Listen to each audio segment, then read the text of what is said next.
So, hey everyone, welcome back to the channel. This is Jessica Gate, and right now we are doing unit number 2. The name of unit number 2 is Levy and Collection of GST from the subject GST Goods and Service Tax. Okay, so यहाँ हम समझेंगे when GST is charged and on what GST is charged. GST कब charge हो रहा है और किस चीज़ पे चार्ज हो रहा है. Many students get scared because of words like levy, supply, place of supply, time of supply, value of supply. But actually this unit is mostly logic plus concepts. Okay. तो start करते हैं introduction unit number 2 का. GST is charged when supply of goods or services takes place. Therefore, before understanding GST collection, we must understand what is supply. This unit explains supply, types of supply, levy of GST, place of supply, time of supply, value of supply. Okay, so introduction में हमने ये समझा कि GST charge तभी होता है जब किसी गुड्स या सर्विसेज का सप्लाई हो. ठीक है, तो इस चीज़ को समझने से पहले कि GST कलेक्ट कैसे होता है, हमें ये समझना पड़ेगा कि सप्लाई क्या होता है. तो ये यूनिट रिवॉल्व ही इन चीज़ों पे करती है, सप्लाई पे. तो the first topic is levy of GST. The word levy means imposition or charging of tax. Under GST, tax is levied on supply of goods and services. This means whenever goods or services are supplied, GST may become applicable. इस word का क्या मतलब है GST में levy का, कि हम imposition मतलब इम्पोज कर रहे हैं या फिर टैक्स को चार्ज कर रहे हैं. ठीक है, GST के अंदर टैक्स जो है वो तभी इम्पोज किया जाता है जब गुड्स या फिर सर्विसेज का सप्लाई हो. इसका मतलब जब भी गुड्स या सर्विसेज सप्लाई होंगे GST भी एप्लीकेबल हो सकता है. Important points about GST levy. GST is charged on goods, services, both. GST applies when supply takes place in course of business और फॉर कंसिड्रेशन. देखो, GST चार्ज होता है गुड्स पे, सर्विसेज पे या फिर दोनों पे. GST अप्लाई होता है तब जब सप्लाई हुई हो और वो बिज़नेस के लिए हुई हो और उसके लिए कोई कंसिड्रेशन मिला हो, मतलब पेमेंट हुई हो. कंसिड्रेशन क्या होता है? Consideration means payment received for supply. It may be money, cheque, online payment, anything having value. Consideration का मतलब है जो सप्लाई हुआ है उसके लिए आपको जो पेमेंट मिली हो. पेमेंट पैसों में भी हो सकती है, चेक में भी हो सकती है, क्या पता ऑनलाइन पैसे दिए हों या फिर किसी ऐसी चीज़ से जिसकी वैल्यू हो.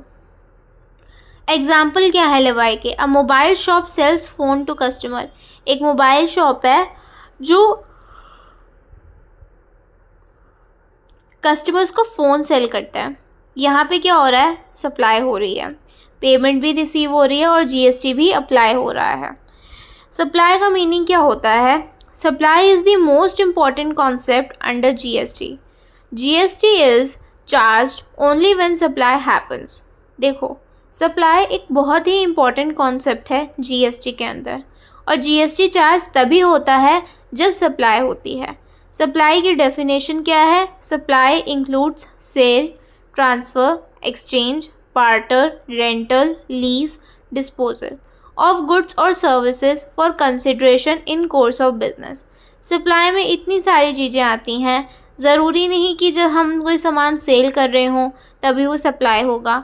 मे बी ऐसा भी हो सकता है कि कोई सामान मैंने किसी से एक्सचेंज करा हो, कोई सामान मैंने किसी को ट्रांसफ़र करा हो, तो ये सब चीज़ें भी सप्लाई में आती हैं. अब सप्लाई किसी भी गुड्स या फिर सर्विसेज का किसी कंसिडरेशन के लिए और एक कोर्स ऑफ बिजनेस के लिए, तो ही हम उसको सप्लाई मानेंगे. सिंपल मीनिंग, व्हेनेवर गुड्स और services are provided and payment is involved, it is generally called supply. जब भी गुड्स या सर्विसेज को हम प्रोवाइड कर रहे हैं और उसके लिए हमारे में उसके लिए पेमेंट भी इन्वॉल्व हो रही है कि पेमेंट भी मिलेगी, उसी को हम सप्लाई कहते हैं. सप्लाई के एग्जांपल्स क्या हैं? Example 1, shopkeeper sells cloth, this is supply. यहाँ पे एक दुकानदार क्या है, वो कपड़े बेचता है, इसको हम सप्लाई कह सकते हैं। Example 2, teacher provides paid coaching, teacher जो है वो कोचिंग प्रोवाइड कर रहे हैं, दे रहे हैं कोचिंग, बट वो पेड दे रहे हैं, तो ये क्या है, this is supply of service. यहाँ सप्लाई हो रहा है पर सर्विस का।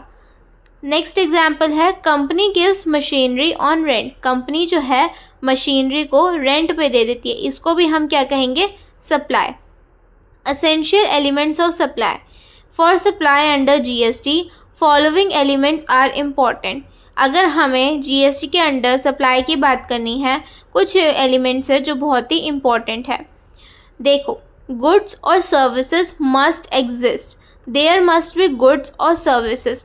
अगर हमें बोलना है कि सप्लाई हो रही है तो उसके लिए कोई ना कोई गुड या कोई ना कोई सर्विस एग्जिस्ट करनी चाहिए। अगर कोई गुड या सर्विस नहीं होगा तो हम उसे सप्लाई नहीं कह सकते। Second, supply must be for consideration, payment या फिर value must be involve.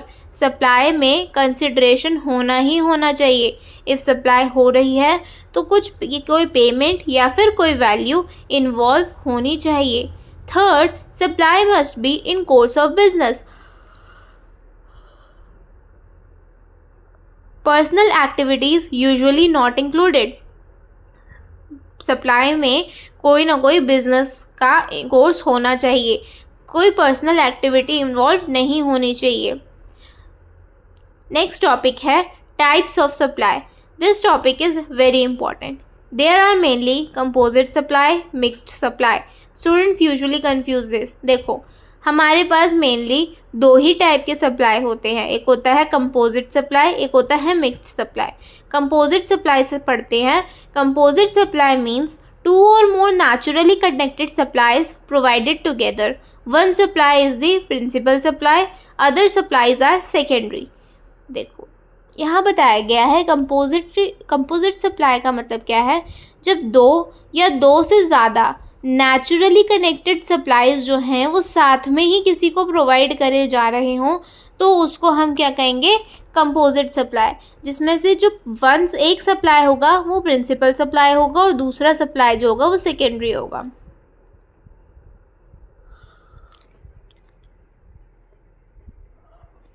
Simply समझते हैं, these things usually sold together naturally।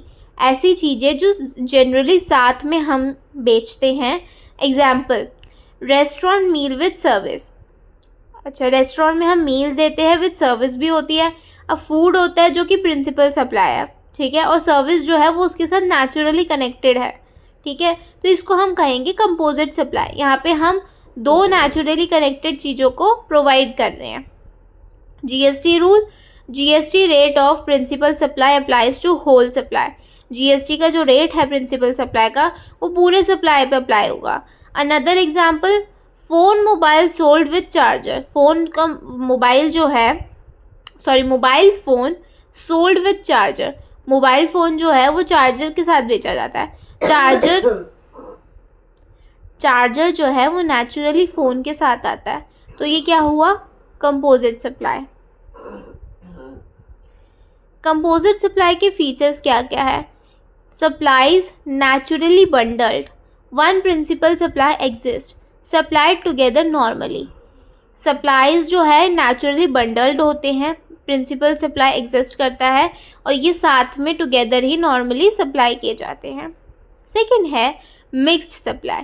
Mixed supply means two और more independent supplies sold together for single price. These items are not naturally connected. दो या दो से ज़्यादा इंडिपेंडेंट सप्लाईज जो एक साथ कनेक्टेड नहीं है पर हम इनको साथ में बेचते हैं एक ही प्राइस के लिए, ठीक है, इसको हम क्या कहते हैं, mixed supply. Example, gift hamper containing, ठीक है, जिसमें आती है चॉकलेट्स, परफ्यूम, सॉफ्ट ड्रिंक, ये सबको हम साथ में ही बेच रहे हैं एक प्राइस पे, इसको हम कह रहे हैं मिक्स्ड सप्लाई। जीएसटी रूल क्या लगेगा, highest GST rate among items applies on whole package. जो सबसे हाईएस्ट रेट होगा जीएसटी का वो पूरे पैकेज पे लग जाएगा। Between composite and mixed supply, ठीक है, सबसे पहले बात करते हैं कंपोजिट सप्लाई की। इसका नेचर क्या है? ये नेचुरली कनेक्टेड रहते हैं। मिक्स्ड सप्लाई में कुछ भी नेचुरली कनेक्टेड नहीं होता है।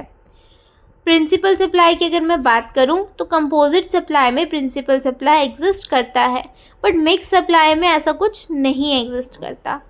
जीएसटी का रेट जो है वो प्रिंसिपल सप्लाई रेट पे लगता है कंपोजिट सप्लाई में, और मिक्स सप्लाई में हाईएस्ट रेट अप्लाई किया जाता है। एग्जाम्पल, कंपोजिट सप्लाई में phone plus charger and mix supply में intra state and interstate supply. ये कॉन्सेप्ट डिसाइड करता है कौन सा जीएसटी अप्लाई होगा। इंट्रा स्टेट सप्लाई जो कि स्टेट के अंडर हो उसको हम इंट्रा स्टेट सप्लाई कहते हैं। ठीक है, इसमें टैक्स कौन कौन सा लगता है? CGST plus SGST। Example, Delhi से दिल्ली में अगर हम कर रहे हैं। इंटरस्टेट सप्लाई क्या होता है? जब हम डिफरेंट स्टेट्स में सप्लाई कर रहे हो, इसमें टैक्स कौन सा लगता है? IGST। Example, Delhi to Maharashtra. तो हमने ये कॉन्सेप्ट जो पढ़ा था वो था सिर्फ इंट्रास्टेट एंड इंटरस्टेट सप्लाई। ये कॉन्सेप्ट ये डिसाइड करता है कि यहाँ पे कौन सा GST अप्लाई होगा। ठीक है, कौन सा GST का टाइप लगेगा। नेक्स्ट है प्लेस ऑफ सप्लाई। ये टॉपिक डिटरमाइन करता है where GST should be charge. GST कहाँ पे चार्ज करा जाना चाहिए। Place of supply means location where goods या फिर services are considered supplied. Place of supply का मतलब है ऐसी लोकेशन जहाँ पे गुड्स या फिर सर्विसेज को हम ऐसे कंसीडर करेंगे कि यहाँ पे ये सप्लाई हो गए हैं। इट हेल्प्स डिटरमाइन, ये हमारी हेल्प करते हैं डिटरमाइन करने में वेदर ट्रांजैक्शन इज़ इंट्रास्टेट और इंटरस्टेट। जो ट्रांजैक्शन है क्या वो इंट्रास्टेट है या फिर इंटरस्टेट है। ओके, लोकेशन जहाँ पे हमें पता चल सके गुड्स या फिर सर्विसेज कंसीडर करे जा सके कि यहाँ पे से सप्लाई करा गया। ये हमारी हेल्प करते हैं डिटरमाइन करने में, ये देखने में कि क्या जो ट्रांजैक्शन हुई है वो इंट्रास्टेट हुई है, मतलब स्टेट के अंदर ही हुई है, या फिर इंटरस्टेट हुई है कि डिफरेंट स्टेट्स में हुई है। ठीक है, इम्पोर्टेंस क्या है प्लेस ऑफ सप्लाई का? ये हमें हेल्प करता है डिसाइड करने में CGST प्लस SGST और IGST। इनमें simple example, goods supplied from Delhi to Punjab. Goods जो है वो दिल्ली से पंजाब में सप्लाई किए गए। प्लेस ऑफ सप्लाई जो है वो क्या है? पंजाब, क्योंकि लास्ट पंजाब में ही उसको क्या किया गया है? कंज्यूम करा गया। ये क्या बनता है? इससे पता चलता है ये एक इंटरस्टेट सप्लाई है, तो IGST इधर चार्ज किया जाएगा। नेक्स्ट है time of supply. Time of supply means the point when GST liability arises. वो का मीनिंग क्या है? वो पॉइंट जब हमें पता चल जाए कि GST की जो लाइबिलिटी है अब वो स्टार्ट हो चुकी है। सिंपल वर्ड्स में, when does GST become payable, कि जब GST पेएबल हो जाता है कि अब हमें GST पे करना है, वो क्या होता है? Time of supply. ये इम्पॉर्टेंट क्यों है? क्योंकि GST must be paid at correct time. GST को सही समय पर ही पे करना चाहिए। General rule, GST liability arises at earliest of date of invoice, date of payment, date of supply. GST की लाइबिलिटी अराइज जो है वो उसकी कब स्टार्ट हो जाती है? जब डेट इनवॉइस की डेट पे, पेमेंट की डेट पे और सप्लाई की डेट पे। Simple example, invoice issued on 10 June, payment received on 15 June. GST liability generally arises on 10 जून। देखो, इनवॉइस जो है वो 10 जून को इशू हुआ था, पेमेंट 15 जून को रिसीव हुई। GST की लाइबिलिटी जो है वो 10 जून से ही अराइज हो गई है। Value of supply means total amount on which GST is calculated. वो कौन सा अमाउंट है टोटल जिस पे GST को कैलकुलेट किया जाएगा। Value of supply includes price of supply और प्राइस ऑफ सर्विसेज। टैक्सेस जो कि GST से एग्जेम्प्ट किए गए हों, packaging charges, commission, incidental expenses. Value of supply का मतलब है total amount on which GST is calculated. वो अमाउंट टोटल जिस पे GST को हम कैलकुलेट करेंगे। और वैल्यू ऑफ सप्लाई में ये सब चीज़ें इंक्लूड होती है कि एक्चुअल में सर्विसेज या गुड्स का क्या प्राइस था, टैक्सेस कितने, टैक्सेस जो कि GST से हट के हों, packing charges, commission, incidental expenses, का प्राइस क्या है 10,000 रुपीज़ और उस पर पैकिंग चार्जेस कितने लगे 500 रुपीज़। तो वैल्यू ऑफ सप्लाई किस पे लगेगा 10,500 पे। जीएसटी जो है वो 10,500 पे कैलकुलेट करा जाएगा। वैल्यू ऑफ सप्लाई की इंपॉर्टेंस क्या होती है, correct value helps determine correct GST amount. देखो जो करेक्ट वैल्यू होती है वो हमें करेक्ट जीएसटी अमाउंट निकालने में मदद करेगी, इसीलिए वैल्यू ऑफ सप्लाई कहीं ना कहीं इंपॉर्टेंट है। Collection of GST, GST is collected by registered supplier then deposited to government. Collection जो है जीएसटी का, वो जीएसटी जो कलेक्टेड की जाती है वो एक सप्लायर से कनेक्ट करी जाती है जो कि रजिस्टर्ड हो, और उसके बाद वो गवर्नमेंट को सब डिपॉजिट कर दी जाती है। So businesses collect GST from consumers and submit it to the authorities. Businesses GST collect करते हैं कंज्यूमर से एंड सबमिट कर देते हैं अथॉरिटीज़ को। ठीक है, कंक्लूजन क्या है यूनिट 2 का। Unit 2 explains the basic operational system of GST. It explains when GST is charge, on what GST is charge, where GST applies, and how GST amount is determined. Concept like supply, composite supply, place of supply, time of supply, and value of supply are essential for understanding the GST system.